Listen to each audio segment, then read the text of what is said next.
Hello my dear students. तो आज की हमारी जो स्टोरी होने वाली है वो स्टोरी है एक गरीब आदमी और एक अमीर आदमी के बीच की। ठीक है, तो शुरुआत करने से पहले मैं बताना चाहूँगा आपको कि इस स्टोरी के साथ साथ हम इस स्टोरी में जितने भी डिफ़िकल्ट वर्ड्स रहेंगे सभी का हम मीनिंग समझते हुए चलेंगे और पूरी स्टोरी को हम इंग्लिश से हिंदी में ट्रांसलेट करेंगे। राइट, तो चलिए हमारे आज की स्टोरी शुरुआत होती है poor man and the rich man, यानी कि गरीब आदमी और अमीर आदमी। हमारे पास में पहला वर्ड है लॉन्ग एगो। लॉन्ग एगो का मतलब होता है बहुत समय पहले की बात है। एक फ्रेज है लॉन्ग एगो का मतलब होता है बहुत समय पहले की बात है। There were two neighbours, neighbours में से पड़ोसी। ठीक है, देयर मतलब वहाँ, वर मतलब पास्ट सिंपल टेंस की बात हो रही है। तो लॉन्ग एगो यानी कि बहुत समय पहले की बात है। दो पड़ोसी रहते हैं। One was extremely rich. Extremely का मतलब क्या होता है अत्यधिक, रिच का मतलब क्या होता है धनवान। उनमें से एक क्या रहता है बहुत ज़्यादा अमीर होता है। वाइल मतलब जबकि, द अदर वाज, अदर में से दूसरा, was extremely poor. Extremely poor मतलब बहुत गरीब होता है। तो उनमें से एक जो रहता है वो बहुत ज़्यादा अमीर होता है और दूसरा जो होता है वह बहुत ज़्यादा गरीब होता है। बट किंतु while the poor neighbour slept without care. यहाँ पर पहले वर्ड देख लेते हैं। जबकि पुअर नेबर मतलब गरीब पड़ोसी है ना, स्लेप्ट में सोता था, विदाउट केयर, विदाउट केयर मतलब बिना चिंता के। The rich neighbour could not hardly sleep, है ना। और जो अमीर जो नेबर था, अमीर पड़ोसी जो था, वहाँ सो नहीं सकता था, मुश्किल से सो पाता था। फॉर यानी क्योंकि, ही वाज ऑलवेज क्योंकि वहाँ हमेशा रहता था। वरीड, वरीड में से डरा हुआ रहता था। देट यानी कि, हिज वेल्थ यानी कि उसका धन, माइट बी स्टोलन, स्टोलन में से चोरी हो जाए। ठीक है, तब इसका मीनिंग देख लेते हैं। But while the poor neighbour slept without care, इसमें यह बताया गया है कि जो पुअर नेबर जो रहता था वहाँ बिना केयर के, बिना चिंता के सोता था। जबकि जो अमीर नेबर था, अमीर मतलब अमीर पड़ोसी था, वहाँ मुश्किल से सो पाता था। क्योंकि फोर का मतलब के लिए भी होता है और फोर का मतलब है ना क्योंकि भी होता है ना। क्योंकि ही वॉज ऑलवेज वरीड, क्योंकि उसे हमेशा डर रहता था कि his wealth might be stolen, कहीं ऐसा ना हो कि उसका जो धन है ना वहाँ चोरी हो जाए। आगे देखते हैं। वन डे, एक दिन की बात है।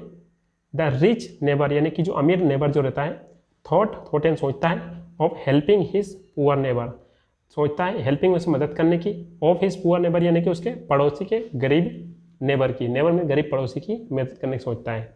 तो एक दिन की बात है कि जो अमीर नेबर जो होता है वहाँ गरीब नेबर की, जो गरीब पड़ोसी होता है उसकी मदद करने की सोचता है। सोएन इसलिए, ही वेंट टू हिम इसलिए वहाँ उसके पास में जाता है। एंड सेड और कहता है, क्या कहता है, आई विश मैं चाहता हूँ, टू हेल्प यू यानी कि तुम्हारी मदद करना। टेक दिस पॉट इस घड़े को ले लो, ऑफ मनी, मनी मीन्स पैसे के, यानी कि इस पैसे का जो धन है इसके धन के घड़े को ले लो, है ना। टेक मीन्स लेना, पॉट मीन्स घड़ा। ठीक है, चलिए नेक्स्ट देखते हैं। द पुअर नेबर यानी कि जो गरीब नेबर था, पड़ोसी था, वाज स्टैटिक, स्टैटिक मीन्स आते हैं आनंदित हो जाता है। जो पुअर नेबर जो था वो बहुत ज़्यादा आनंदित हो जाता है। ही कुड नॉट बिलीव, उसे विश्वास नहीं होता है, हिज आइज यानी कि अपनी आंखों पर। ही हैड टीयर्स, उसके आंखों में आंसू हो जाता है। ऑफ जॉय यानी कि आनंद के, इन हिज आइज यानी कि उसकी आंखों में। ठीक है, तो इसमें एंड सेड और वह कहता है, तो दो लाइन का मतलब क्या हुआ। ही कुड नॉट बिलीव, पहले तो उसको विश्वास नहीं होता हिज आइज पर, यानी कि उसकी आंखों पर आंसू, उसकी आंखों पर विश्वास नहीं होता है। ही हैड टीयर्स, उसे आंसू आ जाते हैं, टीयर्स मतलब आंसू आ जाते हैं। ऑफ जॉय यानी खुशी के, इन हिज आइज यानी उसकी आंखों में। एंड सेड और वह कहता है, thank you for your generosity, है ना। और वो बोलता है कि तुम्हारी जनरसिटी के लिए बहुत ज़्यादा धन्यवाद, यानी कि उदारता के लिए बहुत ज़्यादा धन्यवाद। लेटर, इसके बाद में, S night fail, S night fail का मतलब क्या होता है, जैसे अंधकार होता है, रात्रि होती है। The poor neighbour lay down, lay down से सो जाता है, टू स्लीप सोने के लिए लेटता है। ठीक है, बट किंतु स्ट्रेंजली, स्ट्रेंज में बहुत ही अजीब ढंग से की बात, अजीब बात उसके साथ में होती है। ही कुड नॉट स्लीप, वहाँ सो नहीं पाता है। कुड नॉट मतलब होता है नहीं पाना। ठीक है, ही केप्ट वरिंग, वहाँ केप्ट मीन्स होता लगातार तरीके से, वरिंग मीन्स होता चिंता हो रही थी। ठीक है, तो उसे लगातार चिंता हो रही थी। About the pot of money, pot of money मतलब धन के घड़े के बारे में चिंता हो रही थी। ठीक है, वेन यानी कि जब, day dawn, day dawn means होता है दिन की शुरुआत होती है, दिन उदय होता है। ही रिटर्न यानी कि वहाँ वापस कर देता है द पॉट यानी कि घड़े को, to the rich neighbour, rich neighbour यानी कि जो अमीर नेबर रहता है, अमीर पड़ोसी रहता है, उसको वहाँ वापस कर देता है जैसे ही दिन उदय होता है। सेइंग मीन्स कहते हुए। आई कुड नॉट स्लीप, मैं सो नहीं सका।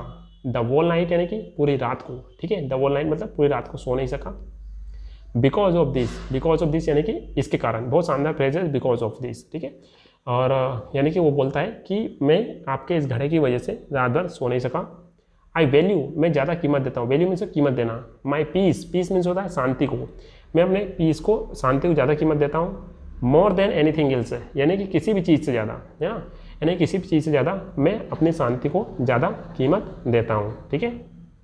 चलिए, इसकी मोरल स्टोरी क्या है ना, मनी इज नॉट एवरीथिंग, इसमें बताया गया है, यानी कि इसकी नैतिक शिक्षा ये है कि जो मनी जो होती है वहाँ सब कुछ नहीं होती है।